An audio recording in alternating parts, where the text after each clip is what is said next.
Welcome back to Madeleine Holly-Rosing, as well as those of you that are out there listening. Many thanks for tuning in to Words, Images, and Worlds. Madeline, how are you? I'm good. Thank you so much for having me on the show, Jason. I really appreciate it. Anytime, anytime. I know we've chatted a couple of times.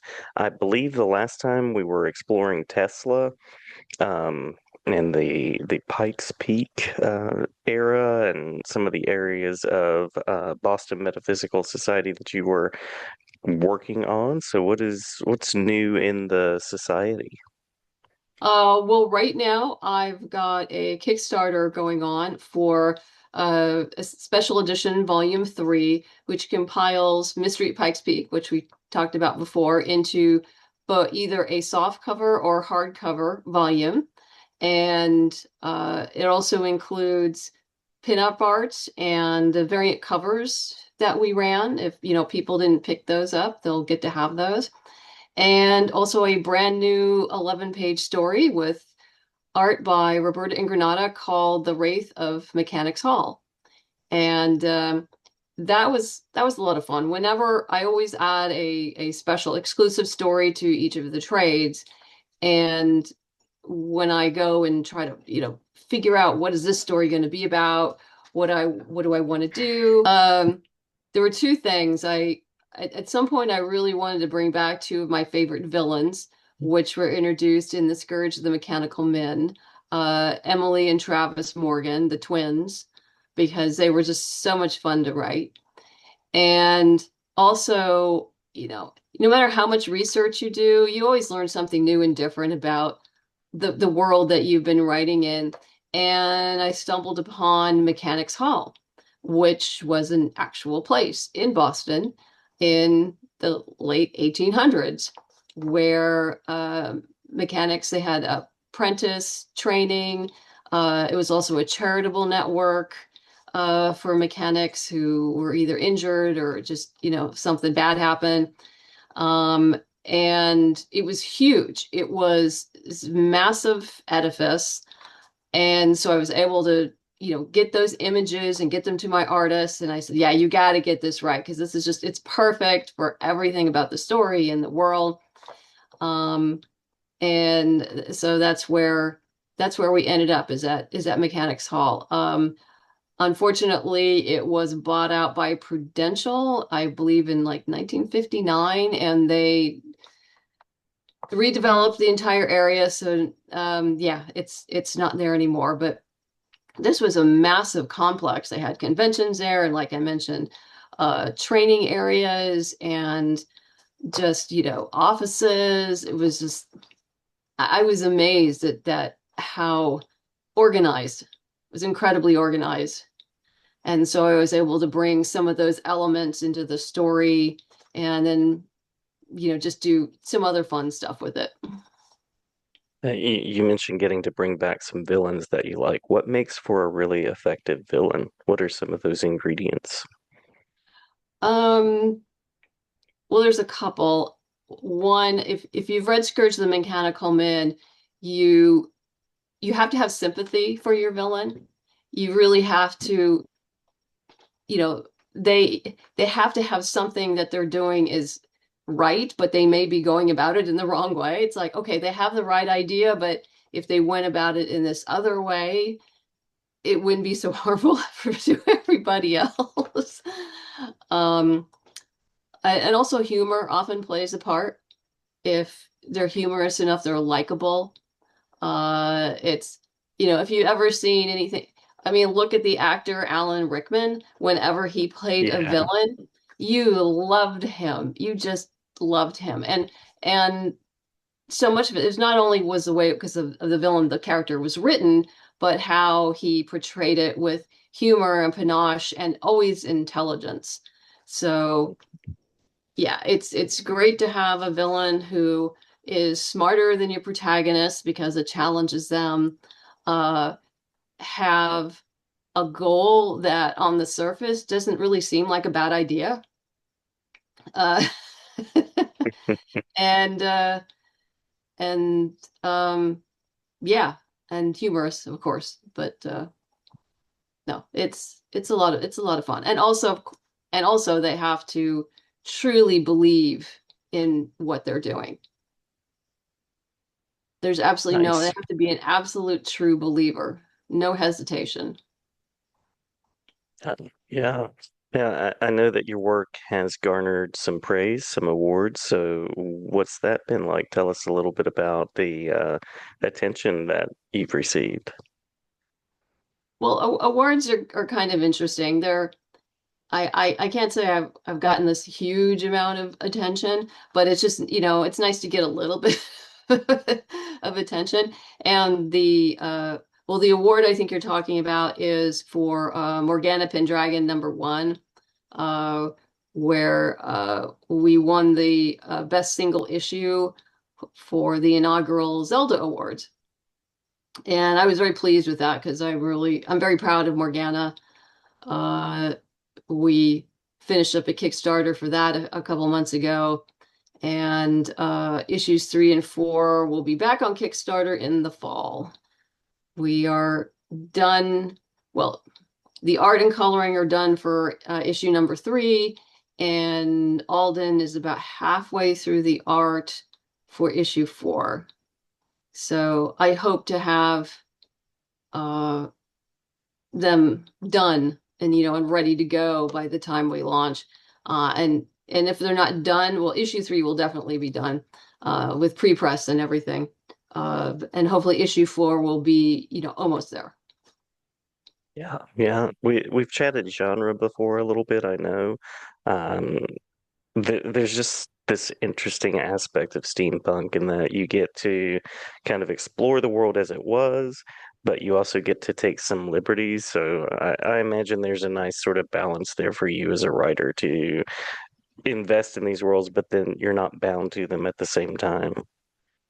Yeah, that's part was that what was nice about, say, Mechanics Hall is I was able to find an actual physical location that was, well grounded in reality, that I use exactly what it was used for back then, within the story. But then I add, the Boston metaphysical twist to it. Mhm. Yeah, yeah. Um, you've worked recently in the world of Lady Mechanika, so curious about that. Yes, uh, that actually took a while. I think longer than Joe and Marcia had anticipated. Um, Not on my end. I was done with the script like 2 years ago. But yeah, it was absolutely marvelous working with the both of them. And yeah, it's called Lady Mechanika, The Mechanical Menagerie.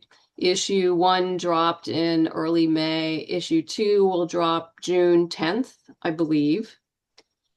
And then subsequent, it's a 4 issue miniseries. Then I believe, sometime in July will be issue 3, and sometime in August, issue 4. Um, yeah, that was a very interesting how that all happened. Um, there was someone on Facebook who, and I don't know if it was Marcia or not, just said, "Hey, I am looking for writers for, an ongoing series, who would be interested." And so I plopped my name in, and I'm not even sure that was her. I have no idea. And it could just be coincidence because just like a week or two later, I got an email from her saying, "Hey, would you be interested in writing a Lady Mechanika?" And of course, the answer was yes. And so I said, "Hey, well, first of all, send me all, just to send me the PDFs, all your volumes, and don't be upset that I haven't read Lady Mechanic. Obviously, I'd heard of it, but I didn't want to early on in the development of Boston Metaphysical because I was afraid I would accidentally influence, and I didn't want that to happen. So by then, I'd been going for, 8 years or so, so I didn't really worry about that. So I sat down and read it and soon learned that, yeah, they're wildly different. So that's not an issue at all. And so I told him, I said, "Hey, let me put together 3 pitches for you. And if you like any of them, we'll go from there." And they said, that sounds great. So that's what I did. And they got back to me and said, hey, we like all of them, but this one in particular. And I kind of liked another one better. And I said, well, what about this? I said, no, this is the one we want. They I do, said, they, okay. their process is different than my process, and which is fine.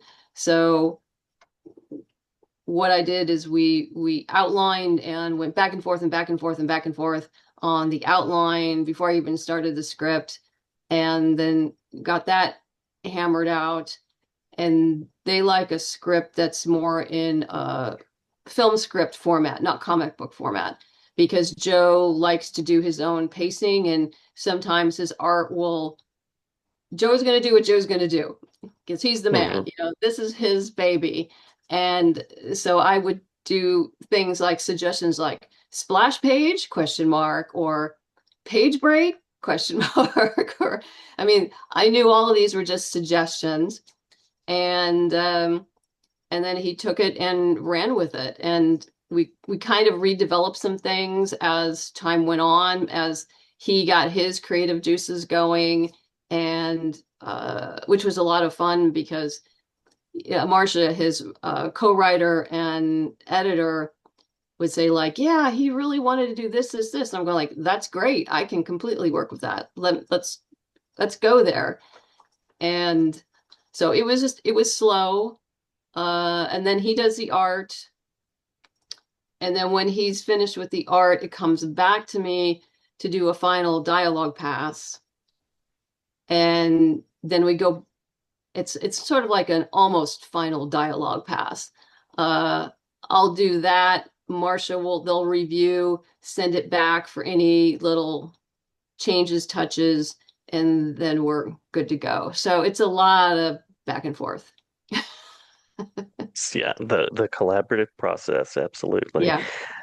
Um, what's next in the creative vision? Anything that you'd like to tease for us? Well, it's I'm almost getting down on my list where I need to start writing the new Boston Metaphysical story. And uh I mean, I know where it's generally going because of the way Pikes Peak ends, but yeah, there's some research I need to do, and on how I want to flesh that out. It will probably be another 4-issue miniseries just because that um that's really enough space to flush a story out nicely for a graphic novel. And then after that, I may start going back to one shots, but just because it takes a lot to get these 4 issues done, and artists and colorists and letterers, and yeah, it takes a lot of time. Any details about the Kickstarter that you'd like to share? Sure. We have made 5 stretch goals so far. So that means anyone who pledges will be getting 12 additional digital comics. And the hardback now comes with a satin ribbon and foil stamping on the front. And we're adding additional pinup art. So I think now we started at like 136 plus pages. So it looks like the final page count will be 144. And yeah, and we've got as of today, what are we? Tuesday, the second, June 2nd. We have 8 days to go, so there's still time to come on board. We do have it available digitally, and we have a very cool mechanical arm metal bookmark that comes in the reward tiers, or you can add on. Nice. Where can we find out more about you, follow along, all of those kind of things? Well, my website is queenofmercia.com or bostonmetaphysicalsociety.com. They all go to the same place. Uh, I'm on Facebook, Boston Metaphysical Society or Queen of Mercia. I'm on Blue Sky. I think it's M Holly something something something. If you pull up Boston Metaphysical, I come up pretty much on any of the socials. It'll I think I'm the only Boston Metaphysical out there, so or Queen of Mercia, and you'll be able to find me. It's nice. Did we miss anything that you want to make sure to include before we close out? Um, I should say the Kickstarter ends on June 11th at 11 o'clock Pacific Standard Time. So get it now before it goes away. That's right. That's right. Madeline, always great to talk with you. I hope that the dog settles in nicely. Looking forward to seeing much more from you, and many thanks for the conversation. Great. Thank you very much. Anytime.